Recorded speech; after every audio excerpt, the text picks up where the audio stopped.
Bonjour à tous, alors dans cette vidéo je te donne 5 conseils pour réussir sur Instagram. Alors Instagram c'est vraiment devenu une plateforme incontournable et il faut comprendre au moins quelques clés pour parvenir à ce premier palier de 1000 abonnés. Alors moi je suis Axel, fondateur de Social Branding et je forme des personnes, que ce soit des entrepreneurs, des particuliers, à se forger une image au travers des réseaux sociaux. Que ce soit YouTube, Instagram, comment créer leur propre image de marque, leur personal branding, maîtriser l'art du storytelling et faire croître leur audience sur les réseaux. Et si dans cette vidéo je te donne des conseils pour obtenir tes 1000 premiers abonnés sur Instagram, c'est que moi-même j'ai dépassé ce seuil de 1000 abonnés et cela sur plusieurs comptes. Notamment j'ai un compte de musculation, un compte lié à une de mes boutiques de vêtements, un compte sur les montres, un compte lié à cette chaîne YouTube. Je mettrai le lien vers quelques-uns de mes comptes dans la description. Donc c'est parti pour les 5 conseils pour tes 1000 premiers abonnés. Mais tout d'abord, si tu souhaites recevoir des conseils sur Instagram, notamment son fonctionnement, l'algorithme, comment faire augmenter ton audience sur ce réseau social-là, il y a un lien dans la description, tu n'as qu'à cliquer, saisir ton email et tu recevras tous ces conseils gratuitement par email. Et si tu veux aller plus loin, il y a des formations complètes pour réussir sur Instagram. Première astuce, la régularité, la fréquence de publication. C'est un conseil simple et pourtant personne ne le fait. Moi, j'ai des personnes qui me contactent, voilà, que je suis parce que par exemple elles sont clientes de mes formations et elles me disent bah voilà, le problème c'est que je comprends pas, j'obtiens pas de résultats. Et je vais sur son compte et je me dis mais attends, le problème c'est que regarde, toi tu veux obtenir, je sais pas, peut-être 100 000 abonnés, regarde la fréquence de publication des comptes à 100 000 abonnés, ils publient 1 à 2 fois par jour, et toi, comment tu veux espérer avoir ce même résultat en ne publiant qu'une fois par semaine? C'est impossible. L'algorithme d'Instagram, il fonctionne de telle manière à mettre en avant les comptes qui vont publier régulièrement du contenu. Après, lorsqu'on débute sur Instagram, qu'on a 100, 200 abonnés, à mon sens, ce n'est pas très utile d'aller publier 1, 2 fois par jour, parce que là, vous allez vous épuiser pour rien. Et le jour où peut-être vous aurez 1000, 2000 abonnés, bah, vous serez épuisé par ce rythme de publication et vous n'aurez même plus envie, alors que c'est à ce moment-là où il faudrait justement faire ces efforts. Évidemment, pour moi, un post par mois, un post par semaine, oubliez. Dans l'absolu, voilà, il faut au minimum 3 posts par semaine. L'idée, ça serait vraiment de publier au moins 1 fois par jour, mais déjà 3 posts par semaine. Lorsqu'on débute, c'est très bien. Ça permet de lancer une première habitude pour vos abonnés. Le rythme n'est pas trop effréné, donc il y a moins de chances que vous découragiez. Et plus ça montera en termes d'abonnés, peut-être que plus vous serez motivé à publier du contenu. Mais au départ, ne vous essoufflez pas dans une course à la publication.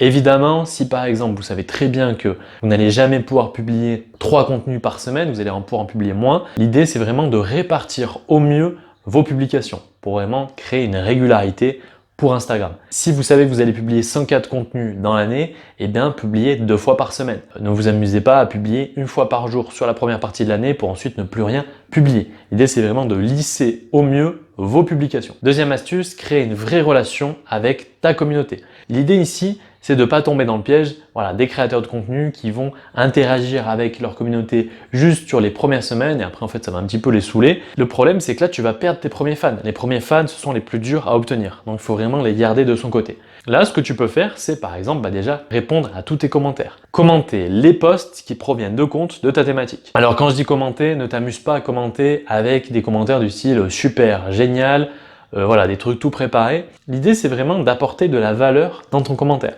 Vraiment faire un commentaire personnalisé. C'est vraiment ça le secret. Il vaut mieux en faire moins.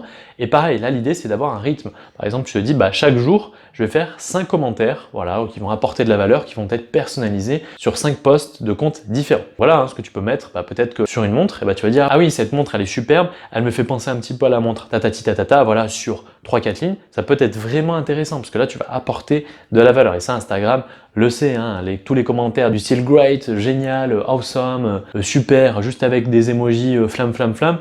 Ça, pour Instagram, ça n'a quasiment aucune valeur et ça te fera plus passer pour un robot qu'autre chose. Alors qu'Instagram sont de plus en plus en train de durcir leur méthode de fonctionnement pour vraiment se baser sur des vraies relations humaines. Évidemment, n'hésite pas à liker les photos des comptes qui vont liker eux-mêmes tes propres photos pour créer une relation, à envoyer des messages privés avec des comptes pour commencer à créer des relations. Instagram va vraiment tout analyser.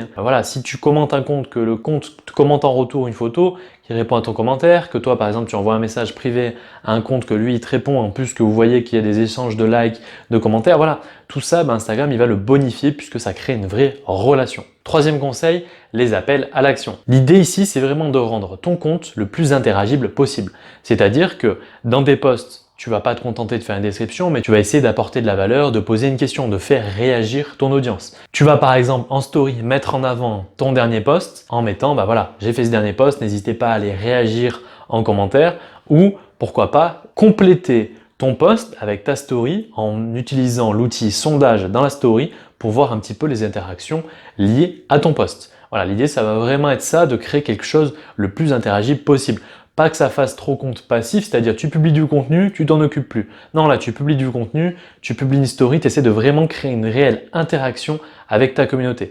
Et pour cela, tu vas faire des appels à l'action en posant une question dans la description de ton post, en répondant bien aux commentaires. Puisque là, forcément, si tes abonnés ils voient que eux, ils font l'effort de répondre à la question de ton post et que toi, en plus, tu réponds en retour, eh bien, ça va créer une réelle interaction.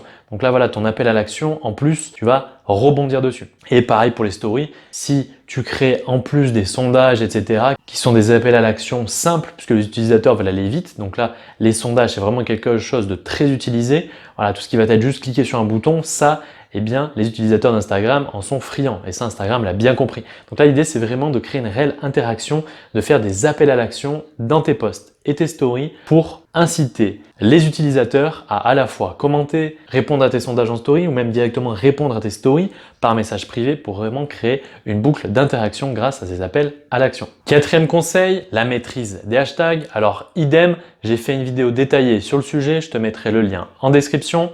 Alors, il faut comprendre que les hashtags, il faut vraiment les utiliser pour mettre en avant votre contenu. Si vous n'utilisez pas d'hashtag, eh bien, qu'est-ce qui va se passer?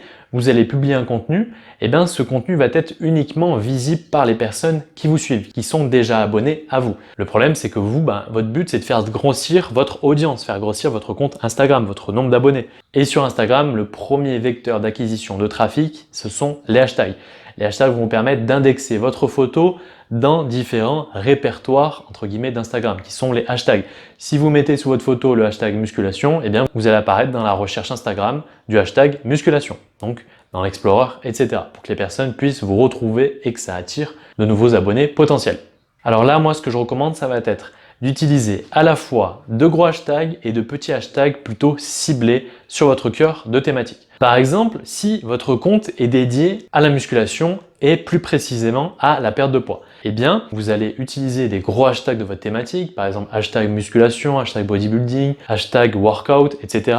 Donc là, qui sont des gros hashtags avec plusieurs millions de résultats dans l'outil de recherche Instagram. Donc plus il y a de résultats sur ce hashtag et plus ce sera un hashtag qui va être utilisé, consulté et donc les posts seront beaucoup likés par les utilisateurs. Donc là, ça va vous permettre vraiment d'avoir une grosse acquisition de trafic, de mettre vos posts en avant grâce à beaucoup de likes, mais ce sera un petit peu moins de l'audience ciblée. Peut-être que parmi les personnes qui vont chercher ça, ils vont vouloir de la perte de poids aussi. Mais du coup, ce sera un petit peu moins ciblé, mais ça va vous permettre de booster votre post et d'acquérir du trafic. Et en plus de ça, ce que je recommande, ça va être d'utiliser donc des hashtags plus ciblés. Exemple, là sur le compte, c'était lié à la perte de poids, donc peut-être hashtag perte de poids, hashtag maigrir, hashtag minceur, voilà des hashtags plus ciblés. Vous regardez de toute façon dans l'outil de recherche des hashtags, n'hésitez pas à rechercher d'autres comptes vraiment sur votre thématique à l'identique, sur une thématique liée à la perte de poids et voir un petit peu les hashtags que ce compte-là utilise pour regarder à la fois ces gros hashtags et ces hashtags ciblés. Comme ça au moins, les hashtags ciblés vont vous permettre d'atterrir dans le top 9 des recherches. Il faut savoir que sur Instagram, il y a un top des recherches, donc si vous utilisez des gros hashtags du style musculation, ça va être très compliqué d'aller vous insérer dans le top hashtag avec un tout petit compte sur de gros hashtags. Par contre, sur des hashtags un peu plus ciblés, vous allez plus avoir de chances d'atterrir dans le top. Et en plus, là, ce sera vraiment une clientèle très ciblée. Si vous êtes dans le top 9 du hashtag perte de poids, ça vous permettra vraiment d'aller cibler une audience qualifiée et vous permettre d'acquérir de la visibilité sur un hashtag en plus ciblé sur votre cœur de thématique. Cinquième et dernière astuce, optimisez vos publications en fonction de votre audience. Là, l'objectif, c'est vraiment de comprendre comment votre audience fonctionne, à quel moment elle va être la plus réceptive, à quel moment elle va plus interagir avec vos posts. Pour cela, il faut passer en compte pro. C'est relativement simple, ça se fait en 30 secondes, c'est gratuit, donc passez en compte pro si vous avez de réels objectifs sur Instagram et comme ça, vous allez pouvoir étudier votre audience, c'est-à-dire étudier s'il s'agit plutôt de femmes, d'hommes, étudier quels vont être les jours les plus performants pour vous, où il y aura le plus d'interactions, où votre audience sera la plus réceptive, que ce soit sur les jours et sur les heures. Comme ça, avec le temps, vous allez vraiment pouvoir cibler le meilleur moment pour poster pour votre thématique. Évidemment, en fonction de la thématique, le jour et l'heure seront différents. Donc ça sera vraiment propre à votre thématique et propre à votre communauté. Donc là, l'idée c'est qu'au départ, sur les premières semaines, vous allez publier un petit peu le matin, l'après-midi, le soir, pour donner un maximum de données à Instagram, pour qu'il puisse les recueillir et vraiment qu'il fasse des statistiques optimales pour savoir quel jour et à quel moment publier. Comme ça, au moins, il aura vraiment une bonne source d'information pour vraiment vous donner des stats claires sur quel moment est le plus judicieux pour publier. Forcément, si vous publiez que le mardi et le jeudi, il va vous faire apparaître que le mieux c'est de publier le mardi et le jeudi, puisqu'il aura que des datas que liées au mardi et au jeudi. Et en plus, si vous publiez à la même heure. C'est pour ça que sur les premières semaines, je recommande de, sur 1-2 semaines, publier un petit peu à n'importe quel moment de la journée, un petit peu le matin, début d'après-midi, le soir, sur un petit peu tous les jours, pour voir, avoir le plus de données possible pour savoir quel est le meilleur moment. Mais pour ça, il faut avoir des données passées pour en faire des déductions sur quels sont les moments les plus optimums pour poster. L'outil analyse de l'audience de Instagram est relativement bien fait, c'est avec des schémas très clairs, très simples à visualiser et à interpréter. Et pourtant, peu de monde l'utilise. Moi, je sais que quand je l'utilisais pas, je me rendais compte que finalement, avant et après l'utilisation, après vraiment avoir des bonnes données, savoir vraiment quel jour, quel moment publier, j'avais des résultats qui étaient 20 à 30% supérieurs en termes d'interaction. Donc, ne vous en privez pas et essayez d'optimiser au mieux vos posts. Donc voilà pour cette vidéo sur mes 5 astuces sur Instagram. Je me répète, si vous souhaitez recevoir d'autres conseils plus approfondis sur Instagram, son fonctionnement, l'algorithme, les techniques pour faire augmenter votre audience, il y a un lien dans la description, vous n'avez qu'à cliquer, saisir votre email et vous recevrez tout ce contenu gratuitement par email. J'espère en tout cas que cette vidéo vous sera utile pour réussir sur Instagram. C'était Axel de Social Branding et je vous dis à la prochaine.